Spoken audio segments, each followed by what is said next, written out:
से श्रीमद् भागवत महापुराण की कथा सुना रहे हैं। और वे महाराज पांडु नंदन अभिमन्यु पुत्र राजा परीक्षित बड़े ही ध्यान पूर्वक भागवत की कथाओं को श्रवण कर रहे हैं। तो क्या कहने लगे सुखदेव जी महाराज, बोले हे राजन, कंसस्वदे भार्यो अस्ति प्राप्त मृते पति सती पितृगृहं जगमतो। कहने लगे, बोले राजन, जिस समय उन परमात्मा श्री कृष्णचंद्र आनंद कंद भगवान ने जब अपने हाथों से मथुरापुरी की सारी सेना का संहार कर दिया, वहां के राजा कंस तक का संहार हो गया, तो जितने भी मथुरापुरी के खजाने, जो भी धन, जो भी महल, जो कुछ भी थे, वे सब श्री कृष्णचंद्र आनंद कंद भगवान द्वारकाधीश ने अपने कब्जे में ले लिए। अब उस राजा कंस की दो पत्नियां थी, दो पत्नी। बोले अस्ति प्राप्तश्चो कंसस्य द्विभार्ये मृते सती पितृगृहं जगमतो। राजा कंस की दो पत्नियां थी, अस्ति और प्राप्ति। ये अस्ति और प्राप्ति कौन? मगध देश के राजा जरासंध की पुत्री थी। मगध देश के राजा जरासंध की पुत्री थी, जो राजा कंस को ब्याही हुई थी। जब अस्ति और प्राप्ति ने देखा कि इस समय हमारे पति का मरण हो गया और जो कुछ भी धन खजाने महल इत्यादि थे, वे सब श्री कृष्णचंद्र आनंद कंद भगवान ने अपनी सेना के कब्जे में ले लिए, तो अस्ति और प्राप्ति अपने पति को मृतक शरीर देख करके अनेकानेक प्रकार से रुदन कर रही, शोक मना रही। ध्यान रही, बड़े ही राजा कंस राक्षस प्रवृत्ति वाले थे, दुष्ट चित्त वाले थे, अधर्म करने वाले थे, लेकिन कहीं किसी भी माताओं को जीवन में ऐसे भी पति मिल जाएं, कैसे? बोले वृद्ध भी हो गए, रोगी भी हो गए, कोड़ी भी हो गए, अंधे भी हो गए या बहरे भी हो गए। तो बाबा तुलसीदास जी लिख रहे, क्या लिख रहे? ध्यान देना। वृद्ध रोग पशु, वृद्ध रोग पशु चलो धनहीना, अंध बदरे क्रोध।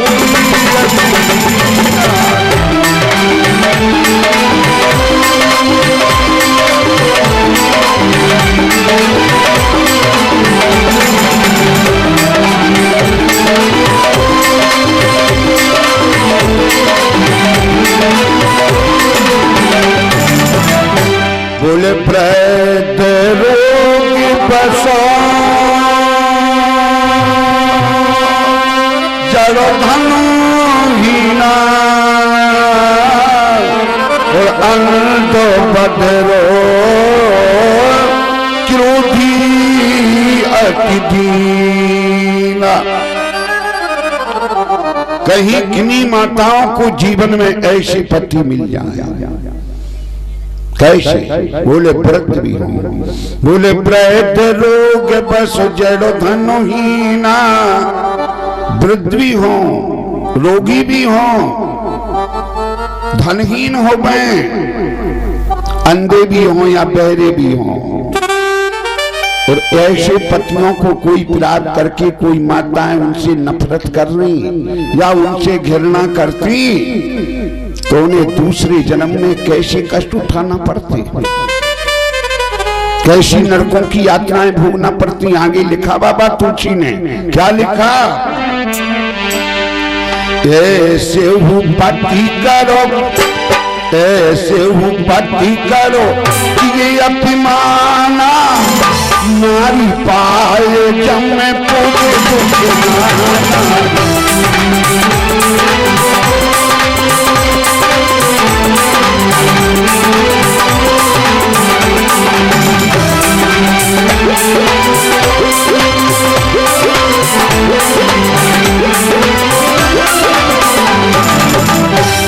बोले ऐसे पति करो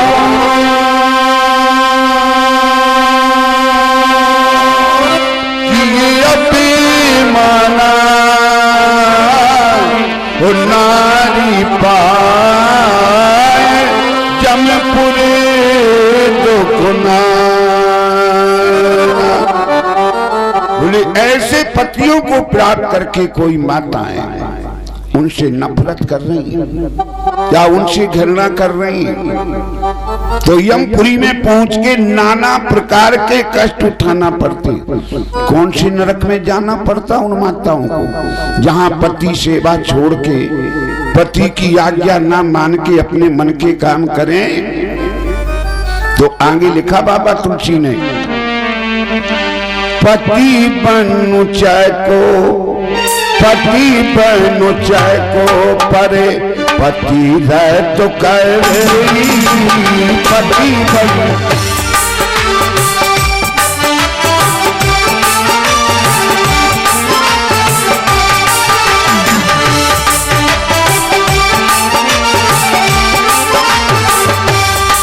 पति बन चकी परे, पति रह तो कर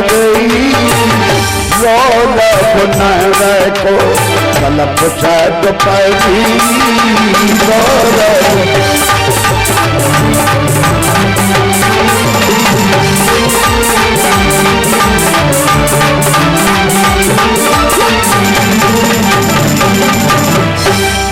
बोले पति पंच को परो, पति रति करई, रोल नरको कलपो सत परे। बोली जो पति सेवा त्याग के यहाँ वहां पाप अत्याचार अधर्म में अपने मन को लगाए तो उन्हें कहां जाना पड़ता दूसरे जन्म में। बोले रौरव नरक कलप सत परे, रौरव नरक में। कब तक? एक आधे जन्म नहीं बोले, और 100 कल्पों तक, 100 कल्पों तक उस रौरव नरक में जाना पड़ता है। इसलिए नारी के लिए सबसे बड़ा धर्म क्या है? नारी जाति के लिए सबसे बड़ा धर्म है केवल पति। दूसरी ना कोई हवन की जरूरत, ना कोई यज्ञ की जरूरत, ना कोई तीर्थ की जरूरत, ना कुछ नहीं। केवल जब सीता मैया ने अनसुईया माँ से पूछा कि मैया संसार में नारी का धर्म क्या है, नारी को क्या धर्म करना चाहिए, तो अनसुईया जी बतलाने लगी सीता मैया से। क्या बतलाने लगी? रामचरितमानस में लिखा, क्या लिखा? यही ते आधे को, यही ते आधे को धर्म नहीं दूजा, यही ते।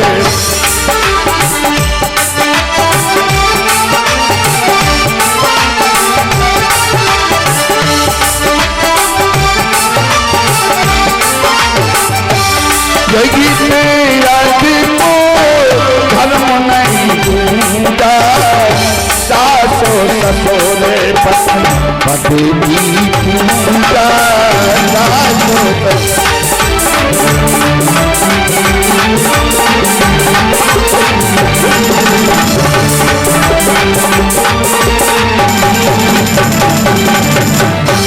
बोले यही ते अधिको धर्म नहीं दूजा, सास ससुरो पति पति की पूजा। अनसुईया जी कहने लगी, बोली नारी जात के लिए बस सबसे बड़ा धर्म है कि जो माताएं अपने सास ससुर और अपने पति की सेवा में अपनी दिनचर्या को व्यतीत कर रही, तो उन्हें जीवन में कभी कोई परेशानी, कोई आपत्ति आने वाली नहीं है। ध्यान देना। लेकिन आज के समय में ये कहां देखने को मिलेगा कि सास ससुर पद। पहले लिखा तुलसीदास जी ने कि पहले सास ससुर की सेवा और फिर पति की पूजा, तब तो जीवन उद्धार है, तब तो जीवन कृतार्थ है। और कहीं ऐसा हाल रहा, बोले कैसा? बोले ऐसा हाल रहा जीवन में कि हम दो और हमारे दो। बोले माता पिता कुआं में फेंक दो। विचार करना, फिर उनका कृतार्थ कैसे होगा, उद्धार कैसे होगा? कई लोगों के विधान ऐसे बने कि हम दो और हमारे दो, माता पिता कुआं में फेंक दो। विचार करना। तो इसलिए सीता मैया की जिस समय विदा करने लगे महाराज जनक जी, तो जनक जी समझा करके अपनी पुत्री सीता को इस प्रकार से कहने लगे, सुनो पुत्री, अब तुम्हें ससुराल जाना है, वहां पे जाके तुम्हें कैसे नियमों का पालन करना पड़ेगा। पुत्री पूछने लगी, बताओ पिताजी क्या करना पड़ेगा? बोले तुम्हारे जीवन का उत्थान, तुम्हारे जीवन का कल्याण जब होना है। बोली कब? सीता मैया को समझा रहे महाराज जनक जी।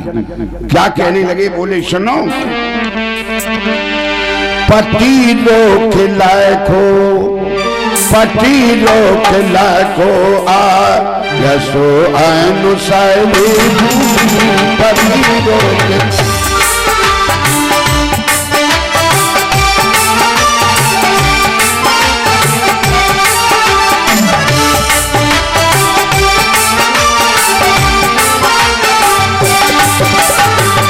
पति लोक लगिया रसुवन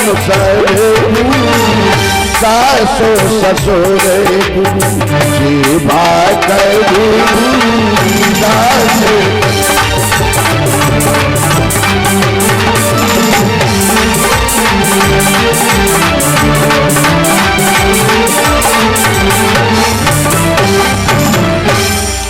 बोले पति रोको लको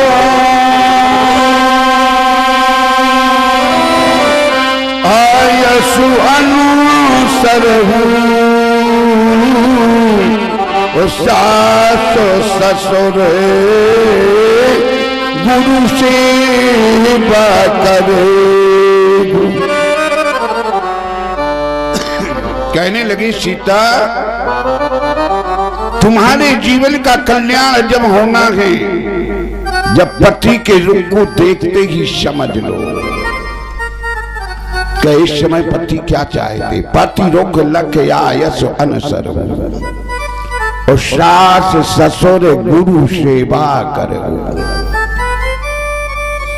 यहाँ पे सास ससुर गुरु की सेवा यदि कर रही तो तुम्हारे जीवन का कल्याण हो जाएगा, तुम्हारे जीवन का उद्धार हो जाएगा। विचार करना। ऐसे विचारों पे यदि माताएं अपने क्योंकि कथा को सुन करके और जीवन में उतारो। आज तो देखिए कि 80% हाल ये देखने को मिलेगा कि प्रातः काल अंधेरे में 4 बजे और सास बहू को झगड़ा शुरू हो जाए, सास बहू का झगड़ा शुरू हो जाए। और सौगारी तो मोखार दे रही, फिर आगे कहूं भूल जाए तो कांपी लगे कि कहूं भूल तो नहीं रही है। ध्यान देना। बोले ये हाल हो रहा। अब बताओ उनके जीवन का कल्याण कैसे होगा। माताओं के जो कर्तव्य हैं उन्हें हम बता रहे हैं कि यदि माताएं अपने कर्तव्यों का पालन विधान से करें तो जीवन में कभी परेशानी आने वाली नहीं है, कभी आपत्ति आने वाली नहीं है। विधान बताया, क्या विधान? देवियां देश की जागो जाएं अगर, युग स्वयं ही सुधरता चला जाएगा। देवियां देश की जागो जाएं अगर, युग स्वयं ही सुधरता चला जाएगा। देश की जागो जाएं अगर, युग स्वयं ही सुधरता चला जाएगा। देवियां देश की जागो जाएं अगर, युग स्वयं ही बदलता चला जाएगा।